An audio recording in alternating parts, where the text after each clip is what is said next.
For most of the 20th century, there was this magic mineral that was literally woven into the fabric of our world. It was fireproofing our schools, insulating our homes. It was a hero. But that hero had a fatal flaw, a really dark secret that turned it into one of history's most notorious villains. Today, we're going to dive into the incredible story of asbestos. The whole story, I mean all of it, really boils down to this one central, mind-bending question. What if the perfect material was also a perfect killer? What if the very thing that made it so tough and indestructible on the outside also made it indestructible inside our own bodies? Okay, so before we get to the villain part of the story, we've got to understand the hero. For thousands of years, asbestos wasn't seen as a danger at all. Nope, it was a marvel, a magic mineral pulled right out of the earth with properties so useful they seemed, well, almost supernatural. So what is this stuff exactly? Well, asbestos isn't just one thing. It's actually a family name for 6 different minerals, but they all share this one really unique quality. They grow in these long, thin, flexible fibers that you can spin and weave, almost like a mineral version of cotton or silk. Pretty wild, right? And these fibers, they basically gave it superpowers. We're talking stronger than steel, but still flexible. It could resist corrosion from all sorts of chemicals, but the biggest one, it doesn't burn. That's actually where the name comes from, the ancient Greek word asbestos, which means inextinguishable. For all practical purposes, this was the unburnable material. And because of those amazing properties, its uses were, well, they were everywhere. Ancient Romans were using it for things like fireproof cloth and lamp wicks. Now fast forward to the 20th century, and it was in everything, and I mean everything.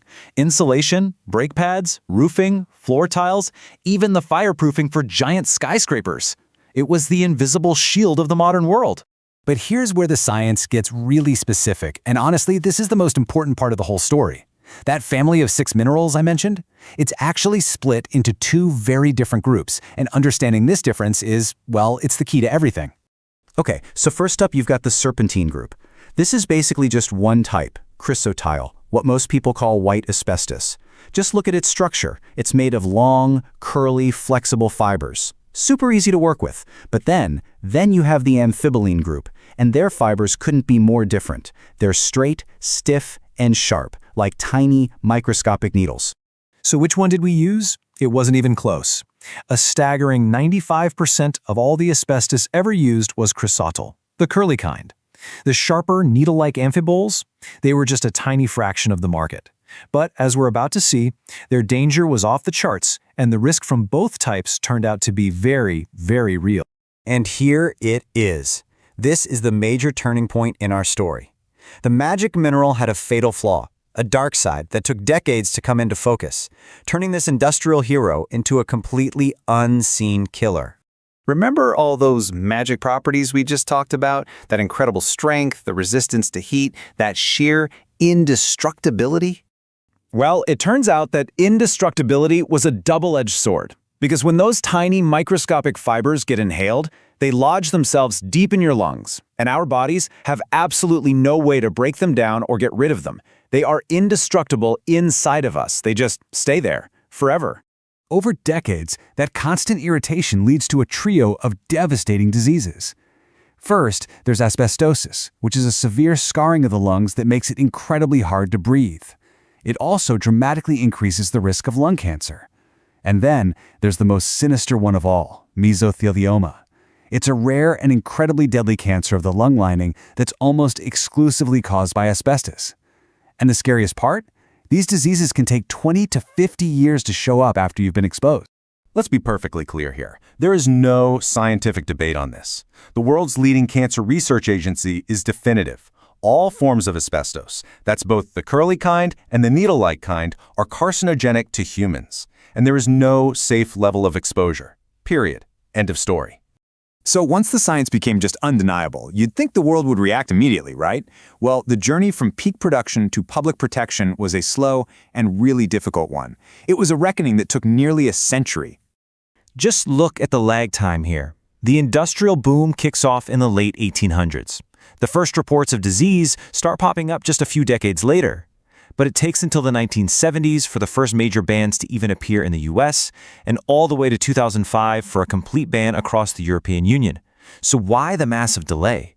because society was just incredibly slow to give up on its magic mineral. Now you might be thinking this is all in the past, that this problem is solved. But the asbestos story, it is not over. Not by a long shot. Even with all the bans, the ghost of its industrial past still haunts us, and new threats are popping up that look eerily similar. The biggest issue we face today is something called legacy asbestos. Basically, all that material that was used in construction for decades, it didn't just disappear. It's still there, locked away in the walls, ceilings, and floors of millions of older buildings. Now, as long as it's sealed up and left alone, it's generally safe. But the moment you start a renovation or a demolition, those deadly fibers can be released right back into the air. And this is where the lesson of asbestos gets really forward-looking. Scientists are now on high alert for other materials that share that same dangerous shape. On this list are natural minerals like aragonite, and get this, it's actually more carcinogenic than asbestos. But there are also modern, engineered materials like carbon nanotubes, which are showing similar toxic effects in the lab. The ghost of asbestos is forcing us to take a hard look at the building blocks of our future. And that brings us to the most important lesson of all. The problem was never really asbestos, the mineral. The problem was asbestos, the shape. The true danger lies in any particle, doesn't matter if it's pulled from the ground or designed in a lab, that is long, thin, and durable. Because if it can get into our lungs and our bodies can't break it down, it has the potential to be the next asbestos. The story of asbestos, its journey from magic mineral to silent killer, taught us an incredibly painful, difficult lesson about the materials we choose to build our world with. The question we're left with now is pretty simple. Are we listening?